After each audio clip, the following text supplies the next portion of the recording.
চট্টগ্রাম নগরীর ৪৪% যানবাহনই সড়কে বিআরটিএ নির্ধারিত গতিসীমা মেনে চলে না। ৭০% মোটরসাইকেল চালক গতিসীমা অমান্য করে, ফলে নগরে সড়কে ঝরছে প্রাণ। সড়ক দুর্ঘটনা নিয়ে দুটি প্রতিষ্ঠানের গবেষণায় উঠে এসেছে এমন তথ্য।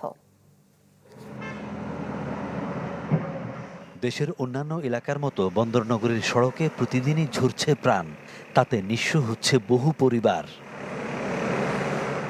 চট্টগ্রাম মহানগরীতে সড়ক দুর্ঘটনা নিয়ে গেল কয়েক বছর ধরে গবেষণা চালিয়ে আসছে আন্তর্জাতিক দুটি প্রতিষ্ঠান। বুধবার সেই গবেষণার প্রতিবেদন উপস্থাপন করা হয় এক অনুষ্ঠানে।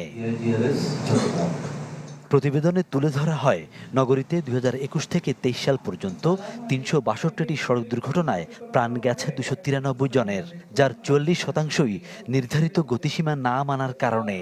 এছাড়া ৭০% মোটরসাইকেল চালক তোয়াক্কা করে না নিয়ম নীতির।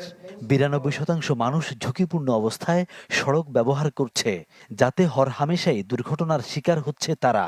What we can see is across all of the 6 rounds, motorcycles were consistently speeding more frequently compared to the other vehicles. So it was mostly motorcycles followed by the light vehicles.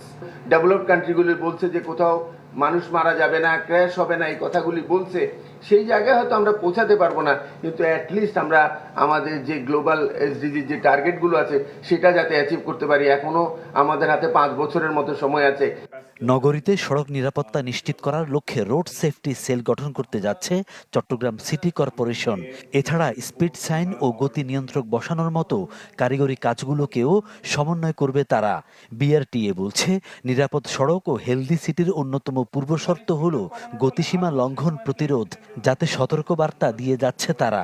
Road safety সংশ্লিষ্ট যে বিষয়গুলো থাকবে, আমরা এই ডাটাগুলো আজকের আলোচনার যে বিষয়গুলো চলে আসছে, এটা ডাটাগুলো আমরা এখানে প্রিজার্ভ করবো, যেটা আমাদের ভবিষ্যতে আমাদের যে কোনো কর্ম পরিকল্পনা বা রাস্তার ডিজাইনের আমাদের জন্য সহায়ক হবে। 2030 সালের ভিতর বাংলাদেশে আমরা 50%-এ আমাদের যে রোড ক্র্যাশ অ্যাক্সিডেন্ট আছে সেটা আমরা কমিয়ে আনতে পারি। সেই লক্ষ্যেই বিভিন্ন সংস্থা দেশি এবং বিদেশি সাহায্যে বা সরকারের পৃষ্ঠপোষকতায় কাজ করে যাচ্ছে।